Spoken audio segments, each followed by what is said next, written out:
বাংলার কুরুক্ষেত্রে এবার অন্যান্য খবরের দিকে নজর রাখবো। একটা ছবি দেখাবো আপনাদের। ছবিটা দেখুন, জঙ্গলে ছড়িয়ে অন্নপূর্ণা ফর্ম, ভর্তি করা ফর্ম পড়ে রয়েছে জঙ্গলে। যে ছবি আপনারা দেখছেন, মহিলা ক্ষমতায়নে বিজেপির অন্নপূর্ণা প্রকল্প, আর সেই প্রকল্পের যে ফর্ম, সেই ফর্ম পড়ে রয়েছে কোথায়? রায়গঞ্জের উদয়পুর জঙ্গলে অন্নপূর্ণা ফর্ম। আমার সঙ্গে মুক্তা রয়েছে, মুক্তার সঙ্গে কথা বলবো। মুক্তা, এই এত ফিল আপ করা ফর্ম কোথা থেকে এলো, কারা ফেললো, কি জানা যাচ্ছে, আর বিজেপির কি বক্তব্য এই গোটা ঘটনা নিয়ে?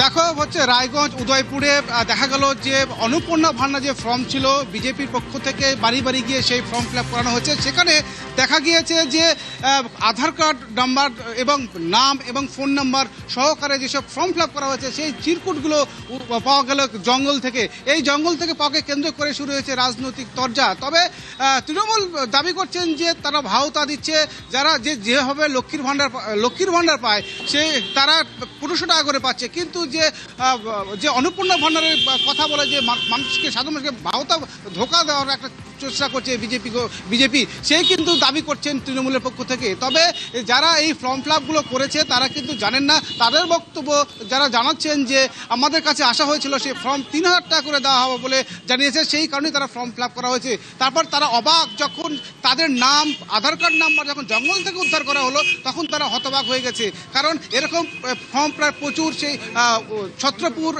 ছত্রপুর এবং উদয়পুর দু জায়গায় কিন্তু উদ্ধার করেছে রায়গঞ্জ থানার পুলিশ। তবে এই ঘটনাকে কেন্দ্র করে একটা রাজনৈতিক আলোড়ন শুরু হয়েছে রায়গঞ্জে। তবে রাত পোয়ালেই ভোটের আগেই কিন্তু উদ্ধার হলো সেই অন্নপূর্ণা ভান্ডারের চিরকুট। সেই চিরকুটকে সামনে রেখেই কিন্তু একটা আলোড়ন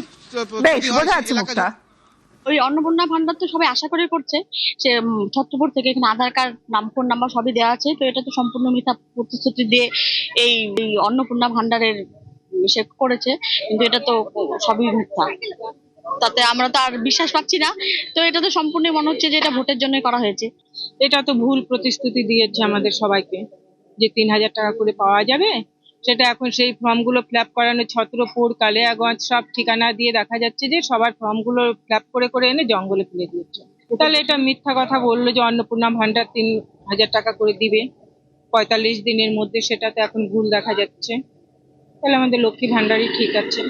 এই মুহূর্তে তৃণমূল মুখপাত্র অরূপ চক্রবর্তী আমার সঙ্গে রয়েছেন। অরূপবাবু, রায়গঞ্জের উদয়পুর জঙ্গলে যেখানে অন্নপূর্ণা ফর্ম, ভর্তি করা ফর্ম রয়েছে জঙ্গলে, সাধারণ ওখানকার মানুষ বলছেন ভুল প্রতিশ্রুতি দেওয়া হয়েছে। কিন্তু আপনার কাছে জানতে চাইবো, যে প্রকল্প এখনো পর্যন্ত শুরুই হয়নি, তার আগে বিতর্ক, তাহলে এই প্রকল্পের ভবিষ্যৎ কি? এই প্রকল্পের ভবিষ্যৎ হচ্ছে নরেন্দ্র মোদীর প্রতিশ্রুতি 15 লাখ। ঠিক যেরকম ভাবে 2014-তে বলেছিল যুবকদের ব্যাংক অ্যাকাউন্টে 15 লাখ টাকা পৌঁছে দেবে মোদীর সরকার, তারপরে বলেছিল ওতে পলিটিক্যাল জুমলা থা। আমরা প্রথম দিন থেকে বলেছিলাম যে যারা সারা ভারতবর্ষে কোথাও 3000 টাকা করে মহিলাদের দেয়নি, এমনকি দিল্লিতেও 1.5 বছর আগে বলেছিল লাডলি বেহেনায় 2500 টাকা করে দেবে। দিল্লি তো 1 পয়সা দেয়নি, উল্টে সেই দিল্লির মুখ্যমন্ত্রী এসে এখানে বড় বড় ডায়লগ দিয়ে প্রচার করে গেছে। আজকে তো প্রমাণ হলো বিজেপি সাধারণ মানুষের থেকে সমস্ত ফর্ম ফিল আপ করিয়ে মানুষকে গাছে তুলে মৈকি করে কেড়ে নিতে হয়, প্রমাণ করলেন বিজেপি নেতারা। এই ফর্ম তো বিজেপি নেতারা ফিল আপ করিয়েছেন, এই ফর্ম তো কার তারা করেছেন। ফর্ম ফিল আপ তারা করলেন, ফর্ম জমা তারা নিলেন, তাহলে সেই ফর্ম জঙ্গলের মধ্যে ছড়িয়ে চেয়ারা ফেলে রেখে চলে গেল। তৃণমূল তো পারে না, কারণ তৃণমূলের ক্ষেত্রে এই ফর্মটাই ছিল না। বিজেপির নেতারা মানুষকে গাজর ঝুলিয়ে, টোপ দিয়ে, মিথ্যা প্রতিশ্রুতি দিয়ে এই যে মানুষের সাথে প্রবঞ্চনা করলেন, মানুষ ওদেরকে এর জবাব 4 তারিখ দেবে, যখন ভোটের রেজাল্ট বেরোবে। যে রায়গঞ্জে বিজেপির সাংসদ রয়েছে তাকে জবাব দিতে হবে। তার পাশে দক্ষিণ দিনাজপুরে বিজেপির প্রাক্তন রাজ্য সভাপতি সুকান্ত মজুমদার কেন্দ্রের মন্ত্রী রয়েছেন, তাদেরকে জবাব দিতে হবে যে বাংলার মানুষের সাথে এই প্রতারণা করার অর্থটা কি, বাংলার মানুষের শেষ দেখে থাকে। বেশ, অনেক ধন্যবাদ। জঙ্গলে ছড়িয়ে অন্নপূর্ণা ফর্ম, ভর্তি করা ফর্ম পড়ে রয়েছে জঙ্গলে। মহিলা ক্ষমতায়নে বিজেপির অন্নপূর্ণা প্রকল্প, প্রতি মাসে 3000 টাকা দেওয়ার যে প্রতিশ্রুতি, রায়গঞ্জের উদয়পুর জঙ্গলে অন্নপূর্ণা ফর্ম, জঙ্গলে ভর্তি করা ফর্ম মেলায় রীতিমতো শোরগোল। আর আমরা বিজেপির সঙ্গেও যোগাযোগের চেষ্টা করেছিলাম, তবে এই মুহূর্তে বিজেপি কোনো মন্তব্য করতে চায়নি এই বিষয়ে।